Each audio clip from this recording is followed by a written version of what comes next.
back to Tactics Talk with Guido. I have Nonamanadus in here. Someone. I have Nona. I got that guy. The Object 257 Tier 9 Russian Heavy. The new Tier 9 Russian Heavy.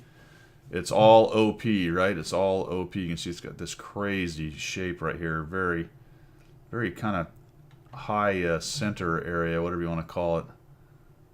Really interesting looking tank.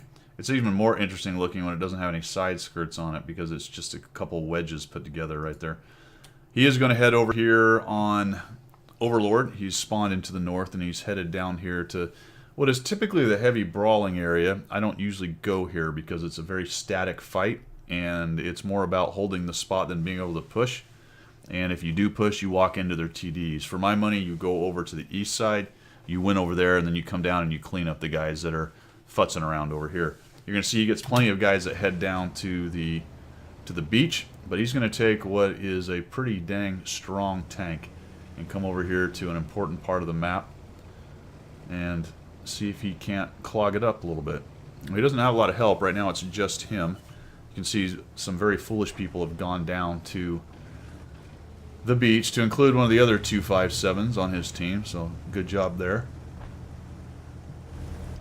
Moves up initially and then discretion being the better part of valor, he pulls back a little bit here.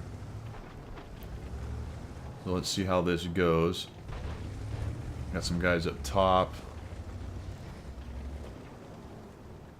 Here comes an IS-6 to help him. He's fighting an undead mage, so let's be careful here. That's a little bit scary. And the problem with this corner is once you start coming around it too much, you're going to end up taking shots from whatever's back there, the 704 and other things.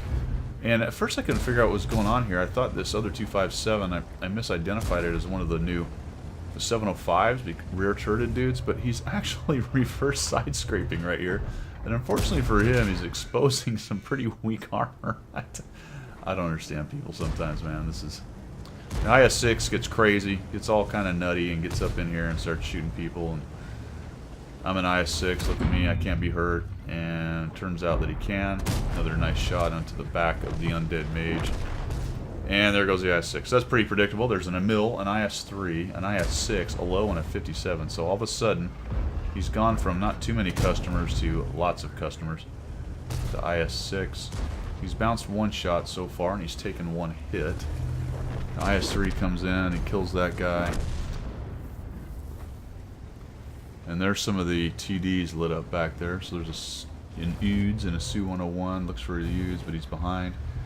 There's the IS-6, takes a hit. IS-6 is looking for a weak spot. He's hoping he can get one, and boom, there's another. That was a clean miss, it looks like, because there's no more. Didn't get any extra bounce. Fortunately, he takes a... No, that's actually bounces. That's a track. There you go. So he avoids the damage from the low. Shoots into the low's upper plate, so that's going to be problematic. This tank's gold round is heat, so that is something to watch for. There's certain situations where heat's not going to be very good. Team's doing okay. Hey, look, they won the beach. That's fantastic. But they're losing over on the east side. So let's see if that actually affects them. But they've got quite a stack of tanks back here, and this is kind of interesting to me because let's take a look what we got going on. The low just died, so he was over there. There was an E-75. E-75's up above, and there's about 4 tanks here. So long ago, they could have come around, killed these tanks, protected themselves from the camping TDs by getting back behind this kind of thing, and just swarmed old Nonamanadus and taken him down. There's a nice shot into the IS-6, but as most players are not very good and don't really have a good understanding of what they're doing or why, these guys just simply sit there and let this 257 in a strong position just eat them alive. And the IS-3 has decided to go to HE because that seems like a good idea. Darn it, I can't hurt the Object 257, so I have to go with HE. For those of you that don't know, that is a weak spot on the low. It's not easy to hit, but close in like that, it can be done. There goes our intrepid IS-3 with another HE shot. Low finally finds a spot to shoot and gets him. That's one of those problems with the pike nose. If you're doing any kind of side scraping, it can be problematic to get shots onto the pike. I think you probably could have pinned this guy right in the face, but nice job. Put another shot onto him. Patience made it to where you really could get the shot. I might have just driven into him, see if you can't get a little ram damage. You might even been able to ram kill him right there. So nice job. Your friends come around finally. They did enough on the east side to keep them from coming too far across. That guy actually pins you right there. Nice job moving over here to a hold down position. That's something you need to add to your repertoire for those of you out there watching. Little micro positions like that, instead of just driving at the object 257 or just backing up, he pushes forward and right and just covers himself up with the terrain and avoids that guy getting a shot on him. Nope, no Tiger 2. This guy's trying to get away, so we'll just take a snap-a-rooney, and there goes a nice shot into him. That's one of those shots that you should take every time, because that guy's backing off. Probably not going to come back forward, and you're moving forward on him. Just shoot as you go. And unfortunately, this one just goes into orbit.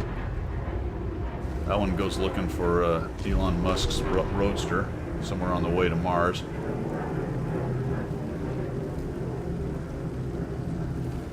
And I got the sound of freedom in the background. And we're down to the Oods. And the Oods drives up. He's an aggressive Oods. He's going to go after you. Looks like he's trying to get into siege mode, but... Oh, he bounced. That's a bummer. And there's a little HE for you. Down he goes. Nice job, man. And for the maiden voyage, 5,279. 1,100 bounce. Not a bunch of opportunities to get shot at on that one, but it is a very bouncy tank. I will do a full-up review on this like I have done with other tanks once I get enough battles in it. I've only played it once or twice. I think once, actually. But I wanted you to take a look at it with Nonamanadus driving it. It is a pretty darn good Tier 9 tank. And in a situation like Nona found himself right there, it's a fantastic tank. Alright guys, hope you liked what you saw. I hope you learned something along the way. If you did, make sure you subscribe to the channel. And as always, we will see ya.